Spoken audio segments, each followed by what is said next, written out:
I pick up the phone calls Coach Arians, and he'll call me back. That's great. Amos Jones, who was the special teams coordinator, who made him work together at JMU. So it was, sound like I'm name dropping, but and that's not what I'm trying to do. The experience, but the experience within itself. The best thing about that experience for me was, as much as people think you always want to work at the highest level of your profession, I enjoyed it. And if the NFL comes calling on me in a couple of years, I would gladly jump into it. But it also made me love and appreciate what college football is. I love college football. I love whether it's from a Division III level all the way up to the FBS and BCS level, the involvement that it has with the campus and the communities. I love being on the road recruiting. Like I said, I'm part of my recruiting, and not only going to involved with great players and get involved with families. Like I said, I'm a big foodie. So to be able to go out and see a young man talk with his family and find a great restaurant and think about the involvement that I may be able to have and impact I may be able to have on a young man's life and what he does over the next 4 years.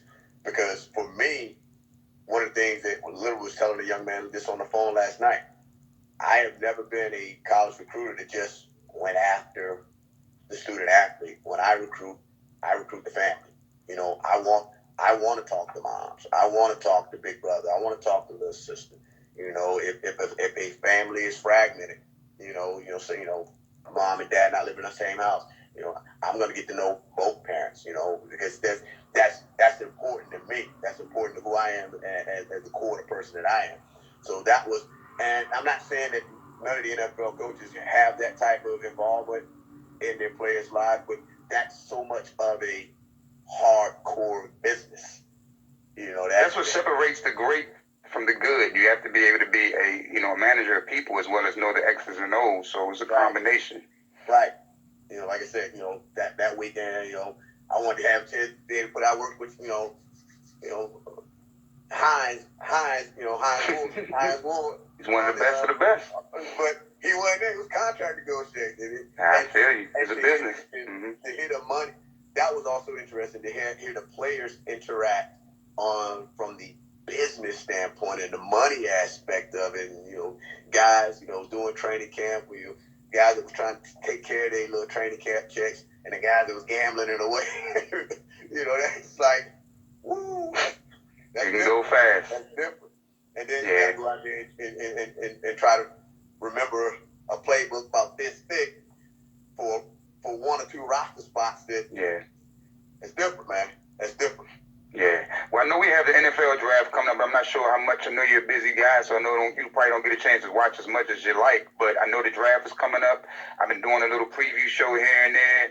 I would love to bring you back on after the draft, maybe talk about some of the players that you maybe had liked, or you could just tell us here, have you been keeping an eye on the process? I know it's going to be a virtual draft. Have you been looking forward to it, or seeing that you have any guys that you have an eye on that you're pulling for, or you just a fan of the draft itself? I got guys, obviously, a couple of young men. One is a corner that played for us at UMass, named Isaiah Rogers, out of Florida, fast as all get up.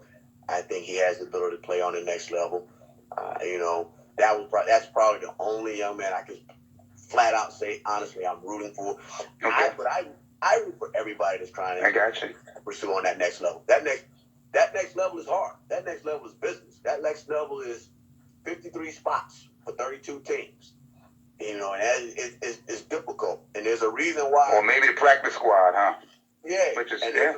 There's a reason why across the board, even on the BCS level, you see young men who, as a fan or even as a coach, you think should be able to perform on the next level, but they vanished. They disappeared because that elite level of that NFL is elite. It's different, and very few people or very few men slip through the cracks that don't have the necessary skill set, whether it be speed, physicality, or intellect to play on that level. And that's why sometimes you see those guys that we saw on Saturdays, even on the SEC network, It was weird. Like you watch a lot of these games that are being re-aired on ESPN and the ACC network, and you're seeing some names and some people like, man, what happened to him? That next level separation, baby. Yeah, it definitely does. There's levels to this, as my man Meek would say. It's levels. Yes. So, do you have a favorite football squad? I know you grew up here in the area. Is you still, have a squad that you pull for, or are you just a fan of the players? I'm just a fan of the players now. As a college football coach, and as much film as I watch, you almost become, for me at least, I can't have a favorite. I just because I watch so much. I agree. I understand. I'm watching somewhere we're not at Fort Lewis right now. I got 2 laptops in here right now. I'm looking at some of the stuff that they did last year. Then I'm flipping on the television, looking at some of the college games from there. So everything becomes. It's hard to enjoy a good NFL game because everything becomes a study process. You're trying to break something down, or you're trying to steal a play. Well, on that note, Coach, let me ask you this quick question. Okay. Give me an idea how your day starts for somebody that's curious of how, your daily chart is. I've heard about John Gruden. People say they sleep watching film. So give us an idea where your day starts in the morning to how your day might end. My day right now, before we left, I was getting up at roughly 3:30 in the morning, okay, which kept me kind of on clock with being 5:30 in the East Coast. I was getting up at 3:30 in the morning. I would go into I'd go in to pick up the defensive coordinator. We'd go into the office. I'd sit down in my office and I would do my hit chart. My hit chart was things I wanted to talk about with my staff at my 8 o'clock meeting, things I wanted to make sure we got covered with the players throughout the day. And then I would dedicate I try to get that done in about 30 minutes, so it was about 4:30 by that time. And then I try to dedicate at least 30 minutes to an hour of watching recruiting film. Now, I'm basically breaking down how we did winter workouts. So we take that hour out. We were on in winter workouts about 5:45 in the morning. We take that till about 7. And then from there, I shower up, and then I had my staff meeting at 8. So that list I created at 4 o'clock on the hit chart, I'd go through that, find out my favorite sayings that I got from somebody. I close out a meeting, questions, comments, and concerns. If we hadn't any of those, then it was to my daily as the head ball coach. Having a meeting with the AD, try to get a hold of 1 or 2 boosters, do something academic. One of the things that I'm trying to do at Fort Lewis is revamp our academic support service. We have one, and it's a good one, but I think it could be better. So that's literally becoming one of my biggest projects that I'm interested in. I want to try to get that to another level. It's been at a certain level that I won't say that I don't like, but it could be so much better. So I want to win a ton of games, but if I can flip that academic support at Fort Lewis, I'll take that. I'll take that. Okay. I want to ask you another question. I know I meant to ask this about the NFL process real quick, and one of my fans kind of chimed in. I know the NFL coaches have a lack of black coaches or minority coaches. What do you think can change that development? Because you talked about your experience. What do you think of some rules, or what do you think can change that number to grow higher in the next couple of years? It has. A lot of it's just simple opportunity. Bottom line, simple opportunity. We have to take advantage. If you're able to get involved with the Bill Walsh Minority Internship Program, you have to get in there. You have to work your behind off. Because I was blessed. I did one with the Steelers, and it paid its dividends for me 8 years later, working with Coach Whip. But I know some minority coaches who have done 2, 3, 4, and they still haven't gotten that opportunity to either be a part of an NFL staff or reconnect with some of the coaches that they've worked with. And it can get frustrating, but I can't speak for everyone, but I can say this. No one has a shot if they're not given the shot or if they're not passed the ball. You know. Yes, that's true. You can stand there wide open all day, but if they don't pass you the ball, you can't take the shot. Can't shoot it. And when they pass you the ball, you better Kobe. take the shot. You better take the shot. And yes, indeed. And it doesn't necessarily have to hit, but you can't be afraid to take the shot because absolutely, we can discuss the dynamics of the league and we can discuss the dynamics of the coach profession. But here's the other thing that people don't understand, and I'm not afraid to say on your show or anybody else's show. Just like any other high corporate profession, it's networking. And if you're not in the right room at the right time, talking to the right people, you're probably not going to be involved. It may not happen. It's not going to happen for you. And without a doubt, there's so many well-qualified, well-educated, great brothers out there in this profession that deserve or should have deserved opportunities, whether as a head coach on any particular level, and it takes a while. I mean, it took me a while. If you'd have asked me 20 years ago, where would I be right now? I'd have told you I'd be head man, Big Ten school, boom, doing it, and it takes a while. And with the beauty thing, now here's the one thing, the fun fact that you may have researched and know. The funny thing about where I am right now, and I want to make sure I say this correct since I'm on your show, the state of Colorado has 3 minority head football coaches. And there's always someone had a history of having minority football. Giving that opportunity out, yes. So, so right now it's myself, Tremaine Jackson was a good friend of mine at Mason State, another Division II school. Then they just hired Carl Durrell. Before that, the head coach at Northern Colorado, before McCaffrey took the job, he was a brother. So you have to be ready to take those opportunities when they come your way. You can't be afraid to take the shot. I will say the one probably caveat, or not necessarily a caveat, the one thing that we all have to realize sometimes that it has been somewhat of a bad stigma or something that's transferred with us being brothers, because sometimes we end up having to take the jobs that not too many other people want. But if you don't take them, if you don't put yourself out there, if you don't try to represent yourself, you don't just give yourself a chance to do it, there's nothing. The world may never know. The world may never know. And again, but here's the other thing that a lot of people forget to recognize and understand about opportunities being a head coach at the NFL or the FBS level or any college.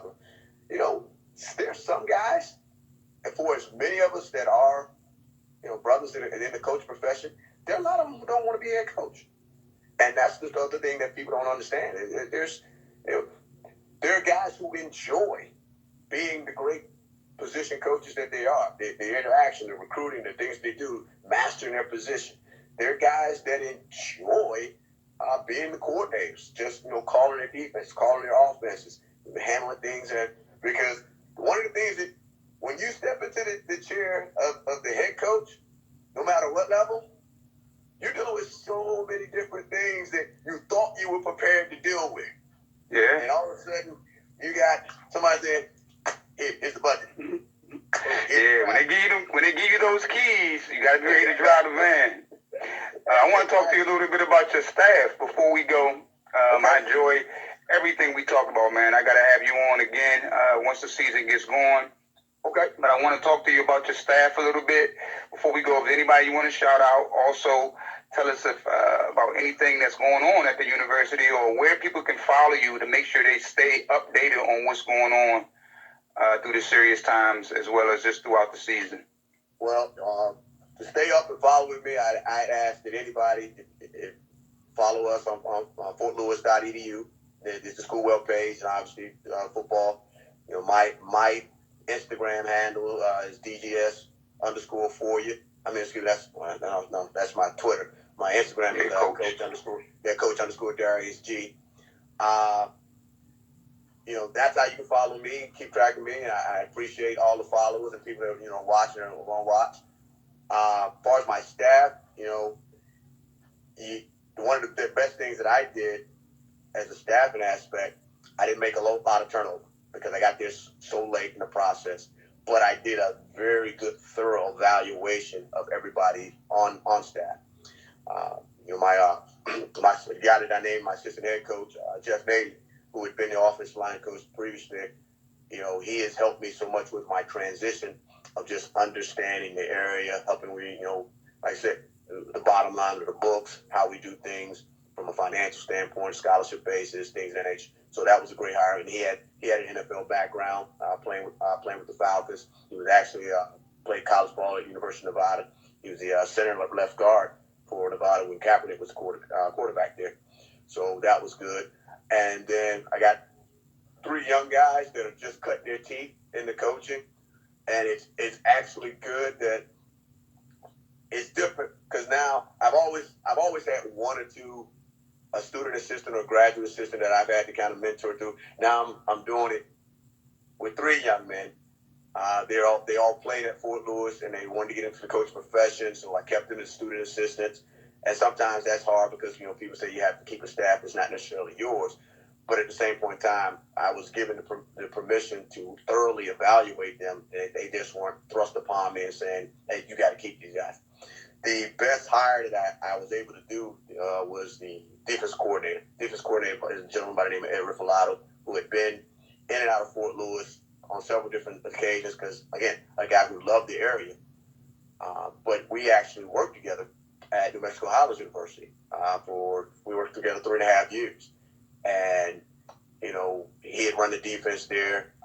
Like I said, they weren't a successful program record-wise, but the defense was 3rd ranked, the best defense in the conference. The defense was ranked nationally. So one of the things that I made sure that I did was get him invested into coming back. And that, that's kind of hard. You're talking about a guy who I worked for,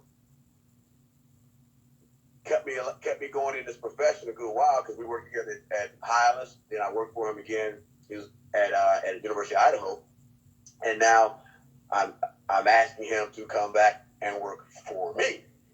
But he did it out of the graciousness of his heart. He wants to see that program successful.